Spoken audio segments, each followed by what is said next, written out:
Piyodalar belgilanmagan joylardan o'tishlariga qanaqa qaraysiz?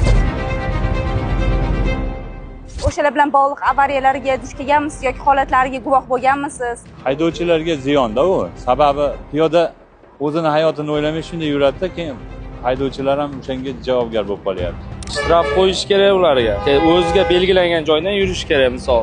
Ko'p avariyalarga olib kelyapti o'lim anaqasiga. Bunaqa DTPlar, o'zimdan DTPning hammasi yoqimsiz holatda, yaxshi emas. Hech kimga anaqa ravo ko'rmagan bo'lardi bunaqa narsalar. Hamisha yo'llarimiz tinch ravon bo'lgani yaxshiroq.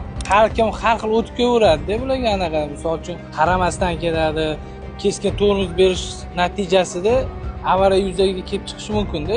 Belgilanmagan joydan o'tayotgan piyodalarga nisbatan bizani ko'rib turishgan bo'lsa nima degan bo'lardingiz? Piyodalarga iltimos qilamiz, shu belgilangan joydan kesib o'tishlarini o'zlari va haydovchilarni ham, ular ham o'z hech qachon piyodani urib yuboradi, ko'chaga chiqmaydi. Hayot, sog'liq o'zlariga kerakda.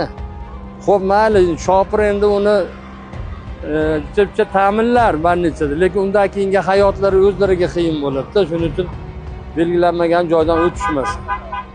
Hayot o'zlari uchun kerak. Belgilangan joylardan o'tishsa yaxshi bo'lardi deb o'ylayman. Peshxodni, perxodni, chunki baribir to'xtaydi shoferlar, znak bor, ko'rib turishadi. Shu belgilangan joyda o'tishsa yaxshi-da.